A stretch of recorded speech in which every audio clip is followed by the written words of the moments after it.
ഭജൻസിനെതിരെ social മീഡിയയിൽ അനുകൂലിച്ചും പ്രതികൂലിച്ചും ചർച്ചകൾ. കേരളത്തിലെ പ്രശസ്തമായ ഭജന സംഘമായ നന്ദഗോവിന്ദം ഭജൻസ് ക്ഷേത്രോത്സവത്തിനോടനുബന്ധിച്ച് ക്രിസ്തീയ ഭക്തിഗാനം ആലപിച്ചത് സോഷ്യൽ മീഡിയയിൽ വലിയ ചർച്ചകൾക്ക് വഴിതെളിച്ചു. കോട്ടയം വെമ്പിൻകുളങ്ങര ശ്രീ മഹാവിഷ്ണു ക്ഷേത്രത്തിലെ ഉത്സവത്തോടനുബന്ധിച്ച് നടന്ന പരിപാടിക്കിടെയാണ് ഈ പരദേവനഹോ എന്ന പ്രശസ്തമായ ക്രൈസ്തവ ഭക്തിഗാനം ഇവർ ആലപിച്ചത്.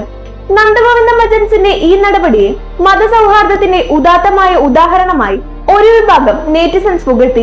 സംഗീതത്തിന് അതിർവരമ്പുകളില്ലെന്നും ഇത്തരം സംരംഭങ്ങൾ സമൂഹത്തിൽ ഐക്യം വളർത്തുമെന്നും ഇവർ അഭിപ്രായപ്പെട്ടു. എന്നാൽ ഇതിനെതിരെ തീവ്രമായ വിമർശനവുമായി മറ്റൊരു വിഭാഗം രംഗത്തെത്തി. ക്ഷേത്രവേദികൾ മറ്റ് മതപരമായ ഗാനങ്ങൾക്കായി ഉപയോഗിക്കുന്നത് ആചാരലംഘനമാണെന്നാണ് ഇവരുടെ വാദം. ഹിന്ദു ഐക്യവേദി നേതാവ് KP ശശികല ഉൾപ്പെടെയുള്ളവർ ഇതിനെതിരെ രൂക്ഷമായ ഭാഷയിൽ പ്രതികരിച്ചു. ചിക്കൻ മസാല നല്ലതാണ്, പക്ഷേ പായസത്തിലിടരുത് എന്നായിരുന്നു അവരുടെ പരാമർശം. വിവാദം പുകയുന്നതിനിടെ ഭജന സംഘം തന്നെ വിശദീകരണവുമായി രംഗത്തെത്തി.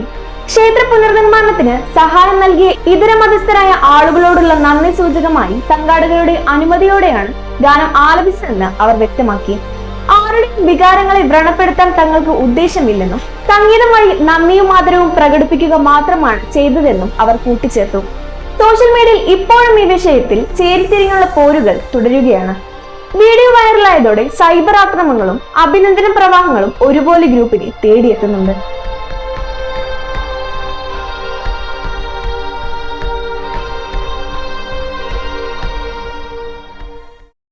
സന്തോഷങ്ങളും വിഷമങ്ങളും ജീവിതത്തിന്റെ ഒരു ഭാഗമാണ്. പ്രത്യേകിച്ചും വിചാരിക്കാത്ത നേരത്തുള്ള സാമ്പത്തിക ആവശ്യങ്ങൾ. ഇനി നിങ്ങളുടെ എല്ലാ സാമ്പത്തിക ആവശ്യങ്ങൾക്കും ഒരു വഴിയുണ്ട്. UGS gold loan. നിങ്ങളുടെ ഏത് സാമ്പത്തിക ആവശ്യങ്ങൾക്കും ഒരു വഴിയുണ്ട്. UGS gold loan.